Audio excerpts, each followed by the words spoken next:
పార్వతమ్మ శివుడి పెళ్లి జరుగుతుందండి. ఆ పెళ్లిపీటల మీద కూర్చున్న శివుడి దగ్గరికి వచ్చి హిమవంతుడు ఇలా అడుగుతాడు, నీ కులం ఏంటి, గోత్రం ఏంటి అని. అప్పుడు ఆ సన్నివేశాన్ని మీకు అర్థమయ్యేలా చెప్తాను, వినండి. ఓం నమ శివాయ, శివాయ నమో. పార్వతమ్మతో పెళ్లి చేసుకునే సమయంలో పార్వతమ్మ తండ్రి అయిన హిమవంతుడు శివుణ్ణి ఇలా అడుగుతాడు. హిమవంతుడు ఇలా వచ్చి శివుణ్ణి తమ కులం, గోత్రం, నామధేయం, వేదం, శాఖ ఇత్యాదులు త్వరగా సెలవిస్తే ప్రవర పాటించాలి అంటాడు.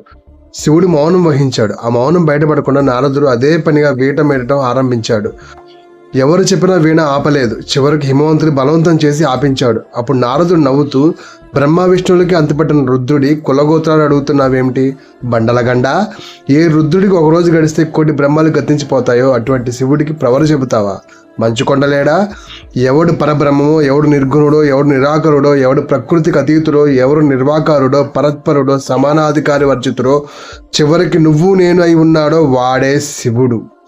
నామ సర్వస్వమూర్తిత్వమో, ఆయన పేరు గోత్రమో కావాలటై రాళ్ళరాజా, నీ కూతురు చేసుకున్న పుణ్యం పండి అల్లుడిగా వచ్చినందుకు ఆయన్ని అడగాల్సిన మాట నీదేనయ్యా. అయినా అడుగుతున్నావు కాబట్టి చెబుతా విను. శివుడు నాదమయుడు, నాదం శివమయం. నాదానికి కులగోత్రం ఏముంటాయో అవే ఆయనకి ఉంటాయి. అంచేతనే నీ ప్రశ్నకు జవాబుగా వీణను నాదింపచేశాను. నీకు అర్థం కాలేదు. వాచ్యమైతే కానీ అర్థం చేసుకోలేను నువ్వు అవజ్ఞాసన గోచరమైన శివతత్వాన్ని ఏం తెలుసుకుంటావయ్యా ఇంకా? శివుడు పంచభూతాలకు అధిపతి.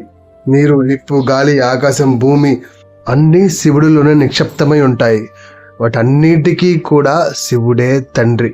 సర్వ శుభాలు శివ పాదాల దగ్గర పడి ఉంటాయి. శివుడు ఎప్పుడు ఆజ్ఞాపిస్తాడు అని ఎదురు చూస్తూ ఉంటాయి. ఇది గుర్తుంచుకో, బండల గండ అయిన పర్వతరాజా అని నారదుడు పర్వతరాజుకి గట్టిగా చెప్తాడు.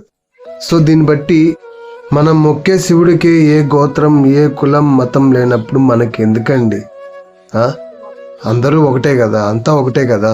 దాన్ని అర్థం చేసుకుంటే అంతా శివమయమే. ఓం నమ శివాయ, శివాయ నమో.